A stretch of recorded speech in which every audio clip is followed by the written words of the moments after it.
महाराष्ट्र में जो इस वक्त सियासी हलचल चल रही है उस पर अब सुबह से जो खबर आ रही थी, देवेंद्र फडणवीस ने बीएमसी में जीत की बात कह दी।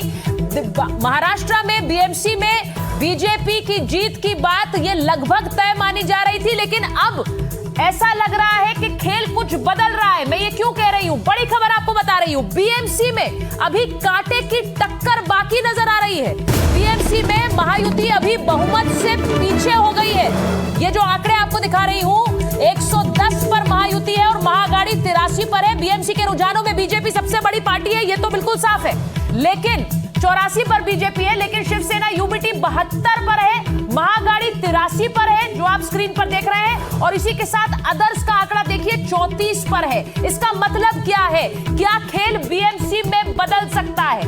मैं फिर कह दूं कि महाराष्ट्र में 29 नगर निकाय, इनमें बीजेपी की बंपर जीत जरूर है, लेकिन सबसे बड़ी जो पेच है वो इस वक्त बीएमसी में फंस गया है। मैं आपको बताऊं कि बीएमसी में आप जो नंबर देख रहे हैं, महायुति 110 है, महाअघाड़ी 83 है। अब 227 में से जीत के आंकड़े के लिए 114 की जरूरत है। वहां देखिए आप जरा, 110 है, यानी जीत के आंकड़े से 4 पीछे है। महाअघाड़ी 83 है, और इसी के साथ अगर अदर्स का आप आंकड़ा जोड़ देंगे तो ये आसानी से पार कर रहा है जीत का आंकड़ा।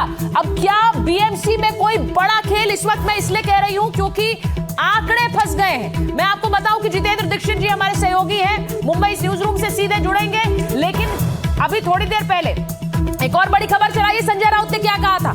संजय राउत ने कहा कि ये आंकड़े फर्जी हैं, जो दिन में खबर आई थी। आपको ये भी बता दूं, संजय राउत की ब्रेकिंग चलाइए जरा। संजय राउत ने शिवसेना यूबीटी के नेता हैं और उन्होंने सीधे सीधे कहा कि ये आंकड़े फर्जी है, यानी वो इन आंकड़ों पर सवाल उठा रहे थे। लेकिन अभी जो हमारी स्क्रीन पर है, मैं आपको बता दूं, हमारे साथ समीर चौगांवकर जी जुड़े हुए हैं, प्रेम जी जुड़े हुए हैं हमारे साथ स्टूडियो में है। लेकिन ये बड़ी खबर है, अगर ये होता है तो बीएमसी का पेच अभी फंस गया है। ये बड़ी खबर है। ये जितेंद्र दीक्षित हमारे साथ जुड़ गए हैं। जितेंद्र, जरा बताइए, क्या वाकई बीएमसी का पेच फंस गया है? महायुति में कांटे की टक्कर?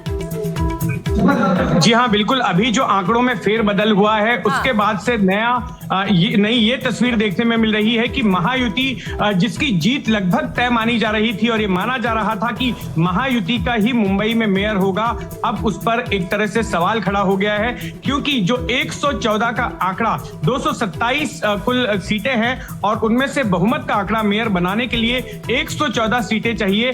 अब जब काउंटिंग आगे जैसे जैसे बढ़ रही है तो उसके नीचे ये आंकड़ा महायुति का आ चुका है, और जो लेटेस्ट आंकड़ा हमारे पास आया है वो है 110 का, यानी कि बहुमत के आंकड़े से 4 सीटें कम हो गई है महायुति की, और अभी भी काउंटिंग जारी है। तो ऐसी स्थिति में अगर और भी गिरावट होती है तो जाहिर तौर पर महायुति के लिए ये बड़ी ही चिंता वाली बात हो जाएगी। और जो दोपहर से ये कहा जा रहा था कि महायुति का मेयर बनना लगभग तय है, अब उस पर सवालिया निशान खड़ा हो गया है। अगर सीटें कम पड़ती हैं तो ऐसे में महायुति को अपना मेयर बनाने के लिए कुछ दूसरी पार्टियों का समर्थन लेना पड़ सकता है। नहीं, पर वो बहुत मुश्किल है क्या? नहीं जितेंद्र, जरा ये बताइए, वो बहुत मुश्किल होगा क्या? नहीं होगा? 110 पर है बीजेपी और एकनाथ शिंदे की पार्टी। अगर ऐसा है तो आसानी से 4, मुझे लगता है नगर निकाय कॉर्पोरेटर जो हैं वो आसानी से मिल सकते हैं, लेकिन या फिर मुश्किल है अभी?